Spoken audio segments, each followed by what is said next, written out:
There's no feeling more intense than starting over. If you deleted your homework the day before it was due, as I have, or if you left your wallet at home and you have to go back after spending an hour in the commute. If you won some money at the casino and then put all your winnings on red but it came up black.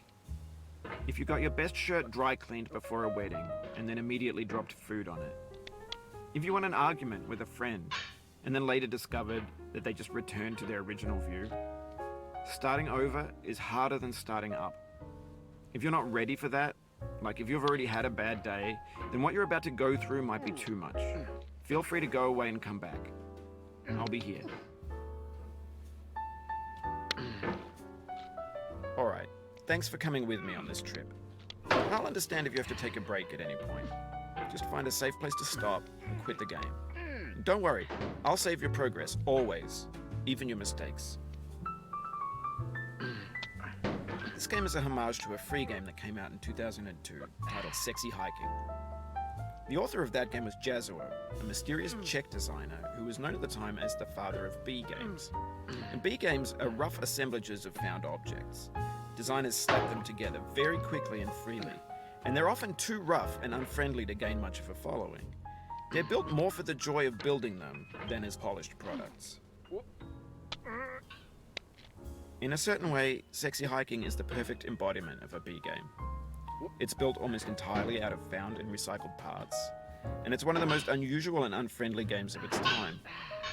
In it, your task is simply to drag yourself up a mountain with a hammer. And that act of climbing, in the digital world or in real life, has certain essential properties that give the game its flavor. No amount of forward progress is guaranteed. Some cliffs are too sheer or too slippery. And the player is constantly, unremittingly in danger of falling and losing everything. Anyway, when you start Sexy Hiking, you're standing next to this dead tree that blocks the way to the entire rest of the game. It might take you an hour to get over that tree, and a lot of people never got past it. You prod and you poke at it, exploring the limits of your reach and your strength, trying to find a way up and over. And there's a sense of truth in that lack of compromise. Most obstacles in video game worlds are fake. You can be completely confident in your ability to get through them once you have the correct method or the correct equipment or just by spending enough time. In that sense, every pixelated obstacle in Sexy Hiking is real. The obstacles in Sexy Hiking are unyielding, and that makes the game uniquely frustrating. But I'm not sure Jazuo intended to make a frustrating game. The frustration is just essential to the act of climbing, and it's authentic to the process of building a game about climbing. A funny thing happened to me as I was building this mountain. I'd have an idea for a new obstacle, and I'd build it, test it, and it would usually turn out to be unreasonably hard. But I couldn't bring myself to make it easier. It already felt like my inability to get past a new obstacle was my fault as a player rather than as a builder. Imaginary mountains build themselves from our efforts to climb them, and it's our repeated attempts to reach the summit that turns those mountains into something real. When you're building a video game world, you're building with ideas, and that can be like working with quickset cement. You mold your ideas into a certain shape that can be played with, and in the process of playing with them, they begin to harden and set until they're immutable, like rock. And at that point, you can't change the world. Not without breaking it into pieces and starting fresh with new ideas. For years now, people have been predicting that games would soon be made out of prefabricated objects, bought in a store and assembled into a world. And for the most part, that hasn't happened, because the objects in the stores are trash. I don't mean they look bad or that they're badly made, although a lot of them are. I mean they're trash in the way that food becomes trash as soon as you put it in the sink. Things are made to be consumed and used in a certain context, and once the moment is gone, they transform into garbage. In the context of technology, those moments pass by in seconds. Over time, we've poured more and more refuse into this vast digital landfill that we call the internet. It now vastly outnumbers and outweighs the things that are fresh and untainted and unused. When everything around us is cultural trash, trash becomes the new medium, the lingua franca of the digital age. And you can build culture out of trash. But only trash culture. B games, B movies, B music, B philosophy. Maybe this is what digital culture is. A monstrous mountain of trash, the ash heap of creativity's fountain. A landfill with everything we ever thought of in it. Grand, infinite, and unsorted. There's 3D models of breakfast, Gen X's fanfic novels, scan magazines, green screen Shia LaBeouf, banned snuff scenes on LiveLeak.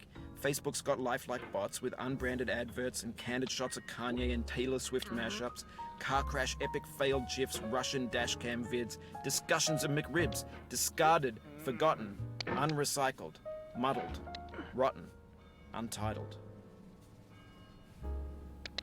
Everything's fresh for about 6 seconds, until some newer thing beckons, and we hit refresh. And there's years of persevering, disappearing into the pile, out of style, out of sight. In this context, it's tempting to make friendly content that's gentle, that lets you churn through it but not earn it.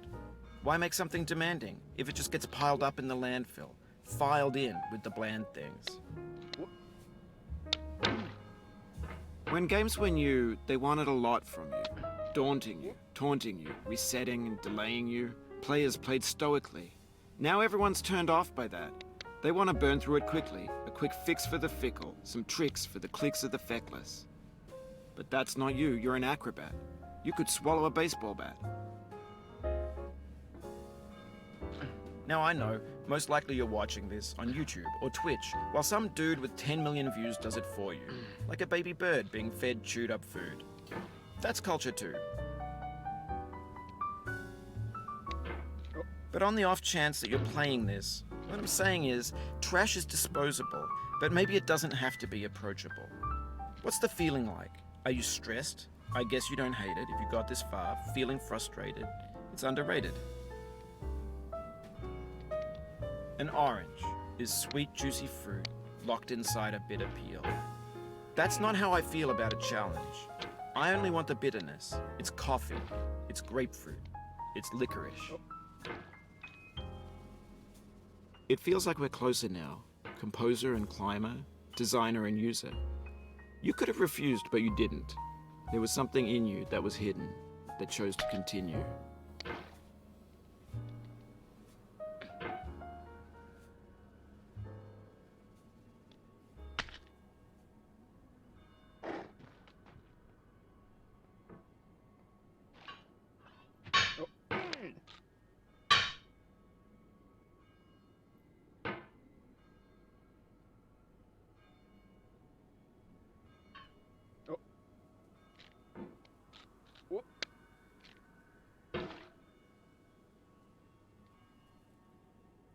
It means a lot to me that you've come this far, endured this much. Every wisecrack, every insensitivity, every setback you've forgiven me is a kingly gift that you've given me.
No.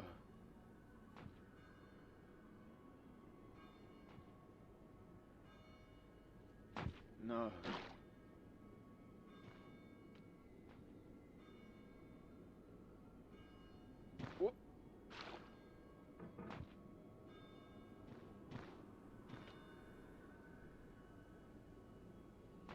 Oh.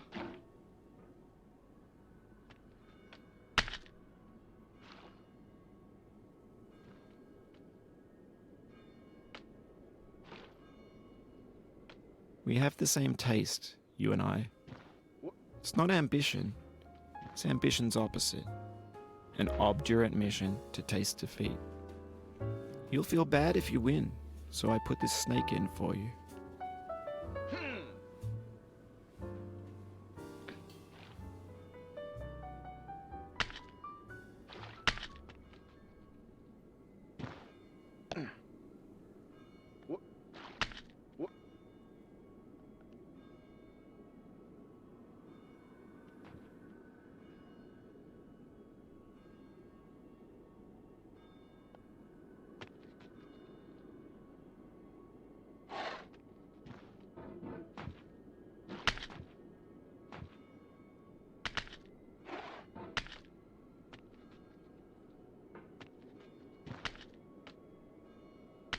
Have you thought about who you are in this?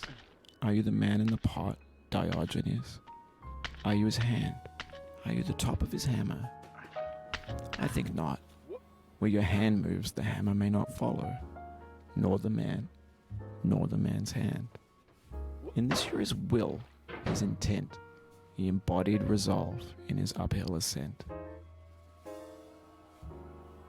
Now, you've conquered the ice cliff, the platforms, church and the rectory, the living room and the factory, the playground, the construction site, the granite rocks and the lakeside. You've learned to hike. There's no way left to go but up, and in a moment I'll shut up. But let me say, I'm glad you came. I dedicate this game to you, the one who came this far. I give it to you with all my love.